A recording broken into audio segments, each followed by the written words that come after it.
আগামী 48 ঘন্টার মধ্যে বিচার বিভাগীয় তদন্ত কমিটি গঠন করতে হবে। আমরা এখন হাতে হাত তুলে আপনাদের সামনে একটু জাতিকে দেখাতে চাই যে আমরা ঐক্যবদ্ধ, পুরো জাতি ঐক্যবদ্ধ হন। আমরা আজকে ঐক্যবদ্ধ হয়েছি। আমাদের এই বিভাজনের সুযোগেই মূলত নুরুল হক নূরের উপর হামলা করা হয়েছে। এইটা ছিল একটি বলা যায় যে মানে ফার্স্ট কেস হিসেবে দেখা যাক কি হয়। আজকে এই সভা থেকে তীব্র নিন্দা এবং প্রতিবাদ জানানো হয়েছে। প্রেস ব্রিফিং ছিল, সেই প্রেস ব্রিফিং চলা অবস্থায় গণ অধিকার পরিষদের সংগ্রামী সভাপতি নুরুল হক নূর সহ প্রায় শতাধিক নেতাকর্মীর উপরে পুলিশ এবং সেনাবাহিনীর যে যৌথ হামলা, সেই হামলার বিষয়ে আজকে এই সভা থেকে তীব্র নিন্দা এবং প্রতিবাদ জানানো হয়েছে। একই সাথে নুরুল হক নূরের সুস্থতা সবার পক্ষ থেকে কামনা করা হয়েছে। এটা আমাদের সবার 1 নং বক্তব্য। আমরা আরো যে বিষয়ে সিদ্ধান্তে উপনীত হয়েছি, আগামী 48 ঘন্টার মধ্যে বিচার বিভাগীয় তদন্ত কমিটি গঠন করতে হবে। সরকার ইতোমধ্যে বিচার বিভাগীয় তদন্ত কমিটি গঠন করার আশ্বাস দিয়েছেন, ঘোষণা দিয়েছেন, কিন্তু এখনো পর্যন্ত সেই কমিটি গঠন করেননি।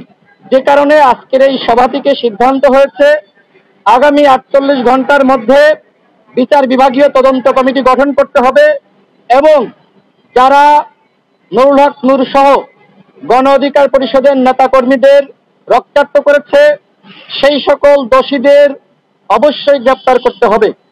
আমরা 3 নম্বরে যে সিদ্ধান্তে উপনীত হয়েছি, আমাদের যে সকল ফ্যাসিবাদ বিরোধী শক্তি একসাথে লড়াই সংগ্রামের মাধ্যমে আওয়ামী লীগের পতন নিশ্চিত করেছি, এই ফ্যাসিবাদ বিরোধী শক্তির মধ্যে একতার প্রয়োজন।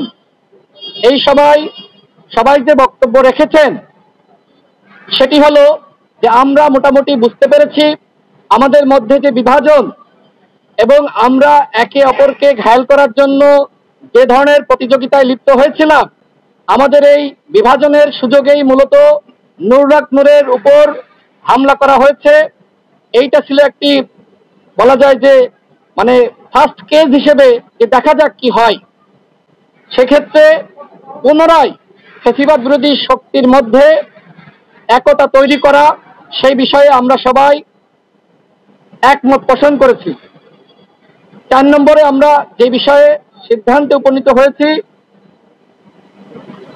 আওয়ামী লীগ এবং তার দোসর জাতীয় পার্টি সহ 14 দল তাদের বিচারের ব্যাপারে এই সবাই একমত পোষণ করেছে।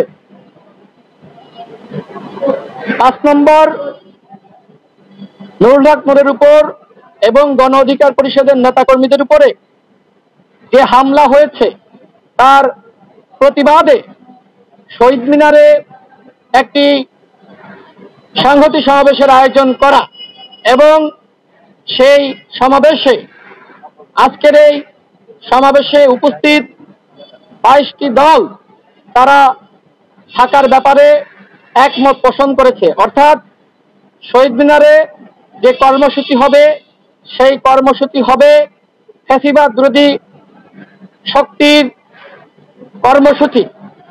আপনাদের সামনে আমি এই 5টি বিষয় তুলে ধরলাম। এই 5টি বিষয়ে আমরা সবাই একমত পোষণ করেছি এবং আমরা ইনশাআল্লাহ ঐক্যবদ্ধভাবে যেভাবে আওয়ামী লীগের পতন ঘটিয়েছি ঠিক আমরা যদি ঐক্যবদ্ধ থাকি তাহলে নতুন বাংলাদেশ গঠনের পিছনে আর কোনো বাধা থাকবে না ইনশাআল্লাহ।